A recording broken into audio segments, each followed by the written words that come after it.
قد أفلح من تزكى وذكر اسم ربه فصلى بل تؤثرون الحياة الدنيا والآخرة خير وأبقى إن هذا لفي الصحف الأولى صحف إبراهيم وموسى.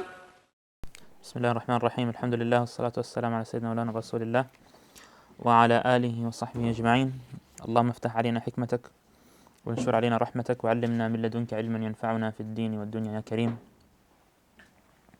أما بعد, we continue to read the words of Shaykh Zainuddīn Makhdūm بإذن الله تعالى, and we're up to the eighth advice that he gave in his book, which is al-Uzlah.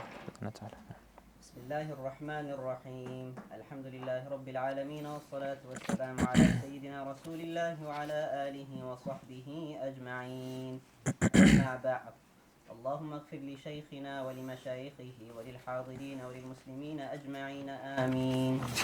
قال الناظم رحمه الله ونفعنا به وبعلومه وبكم وبعلومكم في الدارين آمين.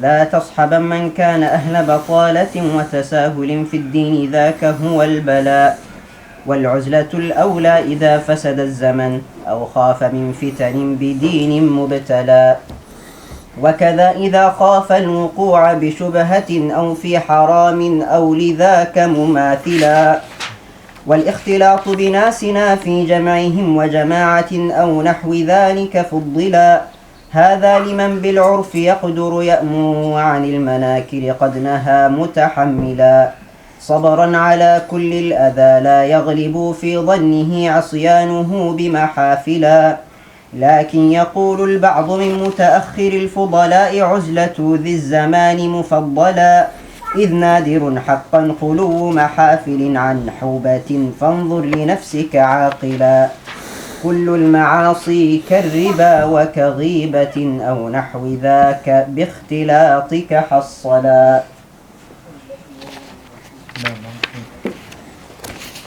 Don't stay with people preferring idleness. To be in religious matters with them is affliction.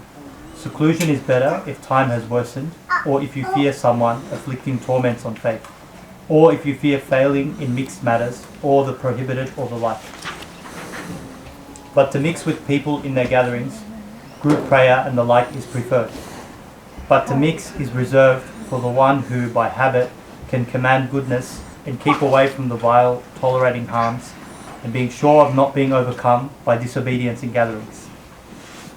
But as some eminent later-day scholars say, segregation is far better in this time, for assemblies without sin are rare in our time. Observe and think of it, all sins, like ostentation and slander, occur during your mingling. The section of Uzlah, seclusion, is one of the topics that we find in nearly every single book that is written in Tassawuf. And everyone knows that a Sufi is someone who has some level of uzlah, of basically being away from people, not mixing with people. But this concept can be misunderstood a lot. If we look into the life of Sayyid Shaykh Abdul al-Jilani Qaddasallahu Sirra, Shaykh Ahmed al-Rifa'i, or others, we find that the stories that we hear about them tell us that they had, most of their time was mixing with people, and that they lived with people, and their effect and the way they renewed the deen was through that ongoing interaction they had with their students, with the people around them, with their murideen, with even people who weren't connected to them, who they wanted to guide to Allah subhanahu wa ta'ala.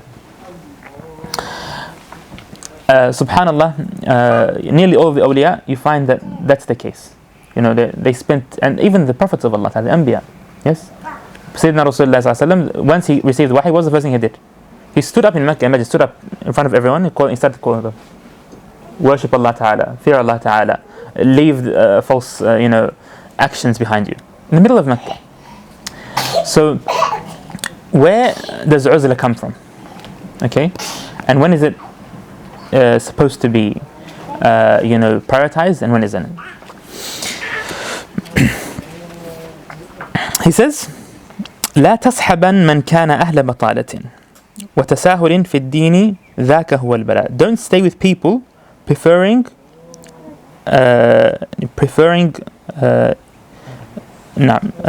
batala, or basically wasting their time, and to be in religious matters with them is the worst thing you could do. This line of poetry, even though he didn't define what uzla means, is telling us, he's secretly telling us what he means by uzla. Okay, so in this first line of poetry, you can understand from what he's trying to tell you that uzla, according to the Sufiya, is something specific. It's something specific. And it's something that has its limits. So what he's saying is, don't spend too much time with people who will waste your time. People who will bring you away from Allah subhanahu wa ta'ala. Meaning that in reality, if you were to be in the company of someone who brings you closer to Allah subhanahu wa ta'ala, if you were to be attending gatherings of dhikr, of ilm, be in the company of scholars, of people of knowledge, that is something that is actually encouraged, something that brings you closer to Allah ta'ala. It's not considered wasting your time. Okay, the only uzlah that we focus on and talk about is uzlah from people who destroy your inside, people who affect you, people who being with them takes you away from Allah subhanahu wa ta'ala.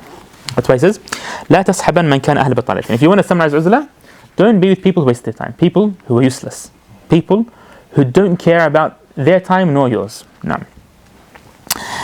And subhanallah, he says, وَالْعُزْلَةُ أَوْلَى إِذَا فَسَدَ الزَّمَنِ أو خاف من فتن بدين مبتلى وكذا إذا خاف الوقوع بشبهة أو في حرام أو لذاك مماثلا. He says seclusion is better for if time has worsened or you fear to fall into haram. Basically, the scholars say people are all, they come in different shapes and sizes, and they're from different ranks. If you're someone who gets affected by people, and if you were to mix with them, you would fall into haram, or you would go further away from Allah Ta'ala, then in your case, you are ordered to stay away from them. Uzlah would be your priority. Okay. If you're someone who benefits people and doesn't take their bad, okay, so if you're with the people, they will benefit from you, but you won't take their bad habits, then for you, mixing with people would be better. Okay? And basically, the ultimate goal we want to reach is that everyone reaches a state where we can mix with people and we don't get affected. Yes, as Sayyidina Rasulullah sallallahu alaihi wasallam says, الذي يخالط الناس ويصبر على أذاهم خير من الذي لا يخالط الناس ولا يصبر على أذاهم. The person who mixes with people and bears their harm, that could be spiritual, physical harm, could be anything. Okay, it's better than someone who mixes with people, he doesn't mix with people and doesn't bear their harm. Meaning, if you have the ability to do so, if you're not going to be destroyed by doing so, then it's better for you to mix with people, which is the state of the Awliyā, the Shaykh, the masters, where they are able to block themselves. Their heart is always in a state with Allah Ta'ala, and they don't get affected by being with people. Now, the reason a lot of Sufis speak about Uzlah a lot is because in reality we're usually dealing with the first group of people, not the second. So most people, they haven't had the chance to build themselves enough to break away from the faults and the dangers of society. In that case, being with the majority of people in the society will be harmful for them. Not with everyone, but with the majority of people. So if you want to give someone a general advice, so you don't have time to sit with them and give them advice and tell them, look, this person you can mix with, this person you can't, okay? I'm going to give you basically indication of the general advice would be khalas. Spend as much time as you can alone. Why? Because I don't have the time to sit there and tell you exactly who to sit with and not to sit with. But in reality, uzlah being alone is not it's not a goal in itself. Okay? Why the Sufiya in many of the books they emphasize it so much is because most people, if they were just to be told to mix with people, they would be affected immediately. Yes? But in reality, we still have to take this into context and understand that mixing is a general term. There's good mixing and there's bad mixing. Yes? Now in reality, most people, subhanAllah, in life, if you look at what they're interested in, you will know if they're good to mix with them or not. And what most people are interested in are physical things, is dunya. Things that don't bring you close to Allah subhanahu wa ta'ala, wasting time. Okay. So in that case, what you need to do is you need to prioritize the gatherings that benefit you, and slowly, subhanAllah, pull yourself away or withdraw from gatherings and settings that don't suit you. Okay, that don't suit you. That's why the awliya would always say, you have to be with people who suit you. You have to basically befriend people who match with you. Okay, who you are compatible with, subhanAllah. And Imam Ahmad, he would say that, علامة المريد ترك كل مريد لا يريد ما تريد. Yeah, that, I always say this. The sign of a murid is that he leaves everyone who doesn't want what they want. Yeah, if someone's got a different goal in life, they're on a different path, why waste your time with them? Yeah, be good to them, it's fine, but waste your time with them. Don't. Why would you spend hours and hours every day with them? Why would you, just sit there and make it upon yourself to basically hear things you don't like and try to do inkar with your heart, and sometimes they make you doubt things, sometimes they don't. Just playing up and down with your own emotions, there's no benefit in that. So mix with the people who suit you, basically the people who have the same goal. And that's why Allah subhanahu wa ta'ala in the Quran, what does he say? He says, واصبر نفسك مع الذين يدعون ربهم بالغداة والعشي يريدون وجهه ولا تعد عيناك عنهم تريد زينة الحياة الدنيا. Wait and make sure you force yourself to sit down and to stay and be in the presence of the people who want their Lord subhanahu wa ta'ala. That's all they want, is Allah subhanahu wa ta'ala. Yeah? And don't even raise your gaze above them. Don't even look left or right. Just always be with them. Yeah? And don't look away. And be from the people who want dunya. They're seeking dunya. These people don't want dunya. If you're with someone who doesn't want dunya, mix with them, it's fine. Someone who's always searching for dunya, all they're talking about is a new car, new this, new that, you don't need to be around them too much. No. That's the general advice, and that's why you can see that very clear in the wording of the Imam here, rahimahullah ta'ala. No.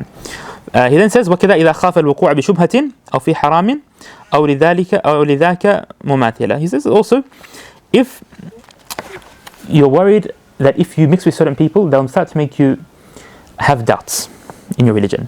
They'll start to make you, subhanallah, like haram. You're not sure about it, but you feel like there's an extreme danger there. Also, it's better to be safe than sorry. No, it's better to be safe than sorry. But other than that, subhanallah, mixing with people who don't have these sifat isn't considered abandoning the uzlah. Why? Because these are not people of the dunya, these are people of Allah subhanahu wa ta'ala, as if they don't exist in this world. Sayyidina Ibn Ata'illah, he says, لا تسحب من لا ينهضك حاله ولا يدلك على الله ما قال. We took this in the hikam, yes? Just don't mix with people who their state itself doesn't lift you. If you're with someone you feel like they lift you, that's a good sign. If you're with someone you feel like they bring you down, don't even worry about them, yes? ولا يدلك على ما قالوا. And what they say doesn't remind you of Allah subhanahu wa ta'ala. If what they're saying is always good, it's always encouraging to get closer to Allah, spend your time with them, don't worry about it. There's nothing you have to worry about when you're with them. And this of course firstly applies to being with a shaykh, and the secondly also to being with people who have the same interests as you. There's other people who are seeking Allah subhanahu wa ta'ala. The same thing applies. And subhanallah, yes, they might have shortcomings, but generally their intention and what they're seeking is Allah subhanahu wa ta'ala. They're trying to work towards the same thing. Being with them is beneficial, inshallah subhanahu wa ta'ala. And then it says, والاختلاط بناسنا في جمعهم وجماعة ونحو ذلك فضل. نعم. Can you read the comment of Imam Ghazali, inshallah ta'ala? Imam Ghazali singles out 7 occasions on which seclusion is not preferable. Number 1, learning and teaching. the best offerings and services that can be done in the lower world, which cannot be performed without mingling with others. 2. Serving people with money, action, mutual and public relations. Number 3. Edification, as being done by Sufi Shaykhs for moral uplift of the disciples. Number 4. Attending social functions like accepting invitations to attend wedding parties. Seclusion is not preferable if this occasion would relax your mind, if the attendance is highly recommended, and if the gathering is for the affair of faith. 5. To acquire compensation out of attending in the funeral, visiting patients, attending for the 2 Eid prayers or common prayers, or visiting people in strained conditions to console them. Number 6. To be humble and lowly, which is impossible in seclusion. Pride is, on the other hand, a cause for choosing seclusion. And number 7. Trade, which is to benefit from mingling with people and which will drive the affairs of people. No. So like we said, there's more than 7, but Imam Ghazali rahimahullah ta'ala, he summarized the most important things. Basically, in Islam, you have to have that balance. And generally, if you are mixing with the general public in most places in the world, yes, stay with them, be with them, but don't spend too much time with them. Don't let your heart get attached to them. And as the scholars say, the real uzlah is the uzlah of your heart. Yes, if your heart is not attached to people, then it's not as effective. But if you get attached, and most people, they can't differentiate between your heart being with people and your body being with people, so it's better for them to stay away from people. But generally, these are examples of cases when you should be with people. Yes, and as Sayyidina Rasulullah sallallahu alaihi wasallam says, الدنيا ملعونة ملعون ما فيها إلا ذكر الله ما ولا. That the whole dunya, this whole universe is cursed by Allah subhanahu wa ta'ala, and everything in it is cursed other than the remembrance of Allah ta'ala and whatever's associated with the remembrance of Allah subhanahu wa ta'ala. SubhanAllah, same thing. If you want to be with something related to your religion, or something that religion encourages you to do, something related to the remembrance of Allah ta'ala, then it's blessed, inshallah ta'ala. There's nothing wrong with being with it. Naam. He then says, هذا لمن بالعرف يقدر يأمر وعن المناكر قد ينهى متحملا صبرا على كل الأذى لا يغلب في ظنه عصيانه بمحافلا. He says, but to mix is reserved for one who can command good and forbid evil and deal with the consequences of that. Basically, our scholars say the condition to be with people is that you uphold the rights of being with people. People, whenever you mix with anyone in the world, good or bad, they have a right upon you. Okay? Any interaction in your life means that there's huquq, there's adab, there's rights that you have to abide by. Okay? And this is not just with like the people, anything or anyone, even if you have an animal in front of you. Okay? There's an animal in front of you, or there's a horse or a cow or a dog or anything, there's rights that thing has upon you. Okay? Even the land that you walk on, there's rights that it has upon you. Okay? There's huquq and everything. And the Sufi, they're always keen on the adab. Yes, what to do, what not to do. Details. So subhanAllah, when you mix with people, no matter who this person is, there's rights that they have upon you. Okay? And if you don't fulfill these rights, you have done wrong to yourself and to them, and to society as well. Okay? So what are the rights they have upon you? Basically, Sayyidina Rasulullah summarized them in a very famous hadith. The first thing is to treat them well, to reply salams, to not harm them. And then after that, if they make a mistake, they do something haram openly, it's upon you to correct them now. Okay? Why? Because we're all in this world together. We're all trying to get to Allah Ta'ala together. Openly doing something haram and endorsing it openly means that you are also okay with that. Means that you're telling people, by the way, I'm okay with it, yes? So one of the rights that people have on you is to fix their mistakes. Not to attack them, to fix their mistakes, to bring them close to Allah Ta'ala, to advise them, yes? And subhanAllah, if you can't abide by any of the adab in life, whether it's people or even animals or whatever it is, don't be with that thing, don't do that thing. Lock yourself up at home, it's better, yeah? So if you want to get married, there's rights that your wife has upon you, yes? If you want to get, you want to work, there's rights that you have in work. If you want to buy and sell, there's rights, yeah? If you don't know how to treat, the people that are buying and selling from you, you want to, just make money off them and being dodgy and you're not giving the full haqq, you shouldn't be going to business. It's wrong. It's not for you, yes? You might be sinful as well. And there'll be no barakah in what you do. And you'll be held accountable for that. So subhanAllah, with people the same thing. So the main condition here is, after doing the basics, that if someone does haram in front of you, which most people would do, you'll be in a situation people do haram, you need to be able to correct that haram. Yes? Or if they leave something compulsory or good, you have to be able to encourage them to do that good. So, a basic example for any Muslim would be salah. Okay, some people, they have families who don't pray. Okay, if you're in a gathering where they don't pray, you have to be able to tell them all, Bismillah, it's salah time, let's get up and pray. Advise them to pray. If you can't do that, okay, you shouldn't be in that gathering. If, for example, there's haram going on, people are drinking alcohol, for example, okay, you want to attend the gathering, you're sitting there eating with them, but you're not drinking alcohol. It's not permissible. Yes, you can't be endorsing that.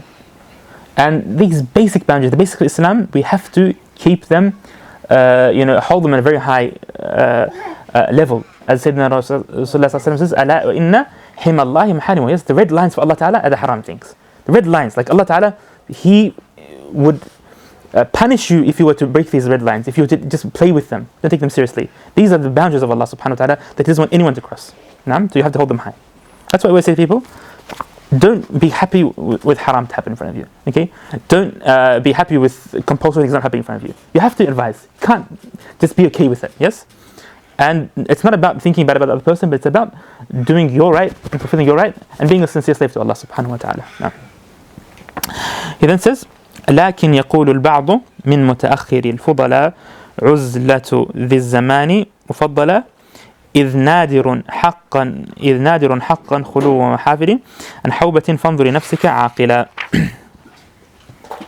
He says, some of the later scholars, they would say that it's better at this time, the late times, and this is like 700 years ago, 800 years ago, for people not to mix with people at all.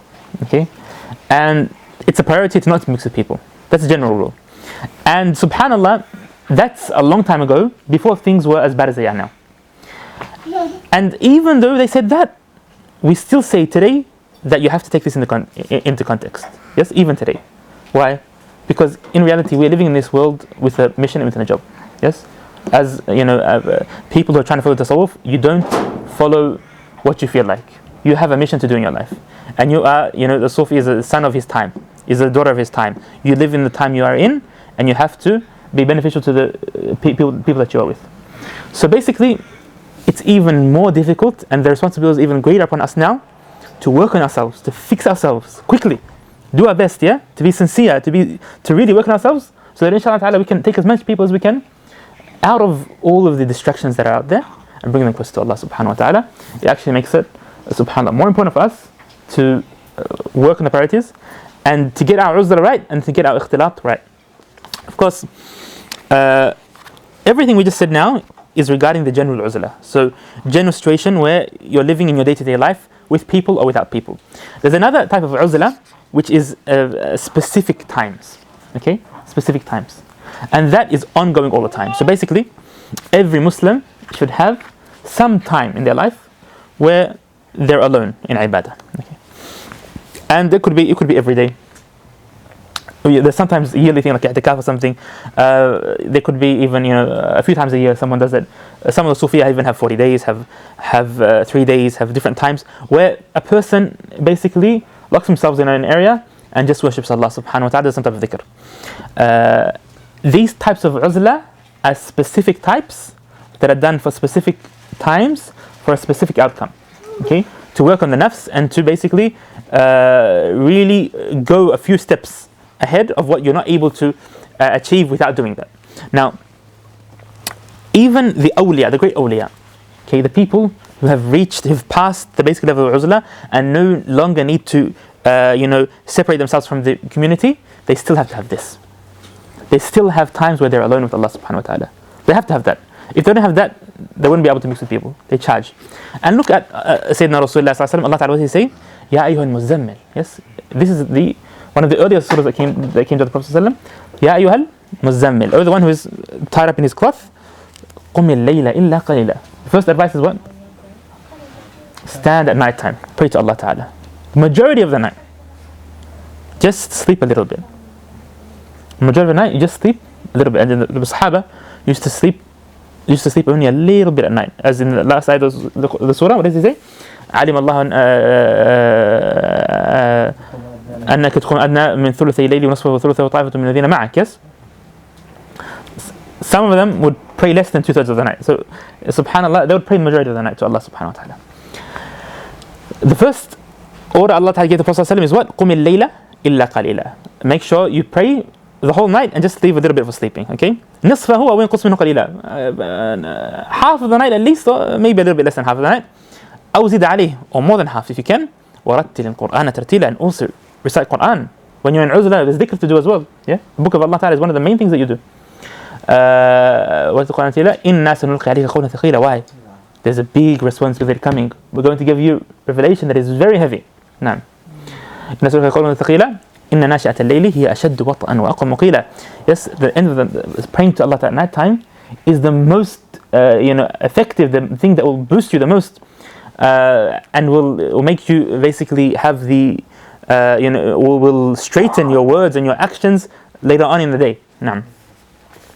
And then, subhanAllah, Allah Ta'ala, the rest of the surah talks about giving da'wah, about Prophet Musa alayhi salam, about the advice that he gave to Fir'aun, about how Allah Ta'ala used to warn people with his prophets. So the prophets even had time where they would spend alone worshipping Allah subhanahu wa ta'ala. Yes? Sayyidina Rasulullah, Sayyidina Musa alayhi salam, when he went to the 40 days in the mountain alone, after